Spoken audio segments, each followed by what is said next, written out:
جموں کشمیر کے پہلگام میں آتنکوادی حملے کے بعد بھارت کے کرارے جواب سے پاکستان میں دہشت کا ماحول ہے۔ وہاں کے لوگ ڈرے سہمے نظر آ رہے ہیں، دعا کر رہے ہیں کہ وہ سرکشت رہیں۔ اس کا ادھارن پاکستانی سنسد سے بھی سامنے آیا، جہاں چرچا کے دوران نیشنل اسمبلی کے صدر اور سینا کے پورے میجر رو پڑے اور پاکستانی میجر طاہر اقبال نے نیشنل اسمبلی میں کہا، ہم اپنی قوم سے کہتے ہیں کہ سب مل کر چلو اور اپنے رب سے دعا کرو کہ ہم سب کی حفاظت کرے، اس ملک کی رکشا کرے۔ طاہر اقبال نے کہا کہ اللہ نے چاہا کہ پاکستان بنے اور انہوں نے اس ملک کو بنایا، اب وہی اس کی حفاظت کرے گا۔ انہوں نے روتے ہوئے کہا، اللہ تو ہمیں معاف کر دے، ہم تیرے سامنے سر جھکاتے ہیں، معافی مانگتے ہیں اور اس میں کوئی دو رائے نہیں کہ ہم تیرے بڑے گناہ گار ہیں۔ اور پاکستانی میجر نے کہا کہ اللہ کی رحمت کام آئے گی، ان کی رحمت ملے گی تو ہم کامیاب ہوں گے اور اس ملک کی حفاظت کریں گے۔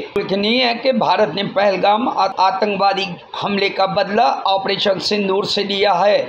جب بھی گئی ہے تو گولڈ میڈل لے کے آئی ہے ایکسرسائز میں کر، تو اس لیے جناب اسپیکر یہ بات واضح کر دینی چاہیے، ہماری قوم یکجا ہے۔ میں ان سب سے کہوں گا کہ مل کے چلو اور اپنے رب سے رجوع کرو۔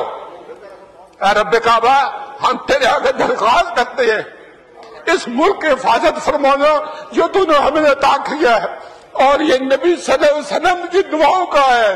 آپ نے قائد اعظم کو انگلینڈ میں ملاقات کی، خواب میں آئے اور ان کو کہا کہ جاؤ واپس اور جا کے پاکستان کا معاملہ حل کرو۔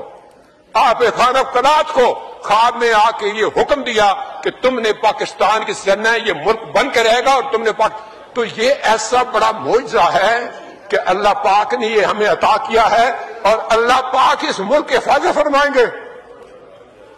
دنیا میں جہاں بھی دیکھیں شاید ہماری کمی ہے، ہم مجبور ہیں، ہم گناہگار ہیں، لیکن رب کعبہ ہم تیرے حبیب کے امتی ہیں، خدا کا واسطہ ہم سے رحم کا مولا فرما۔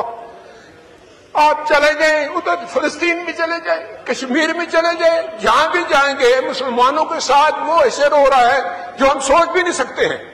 تو ہمیں معاف کر دے، ہم تیرے آگے سر جھکاتے ہیں، معافی مانگتے ہیں۔ نہیں، اس میں دو رائے نہیں ہے مولا کہ ہم بڑے گناہگار ہیں، لیکن تیری رحمت بہت وسیع ہے، تو رحمت کا ایک ذرہ بھی بھیجے گا ہماری طرف تو انشاءاللہ ہماری کامیابی ہوگی۔ اور دعا کرتے ہیں رب کعبہ کہ اس ملک کی حفاظت فرما اور ہمیں دشمنوں پر جو ہے وہ فقیرت فرما اور ہمیں ان کو سرنگوں کرنے کی طاقت عطا فرما۔ میں دعا گو ہوں آرم فورسز کے لیے، پاکستانیوں کے لیے کہ اللہ پاک ہم سب کی حفاظت فرمائے اور ہمیں آپس میں جوڑ کے رکھے۔ Bureau report, news hub Bharat.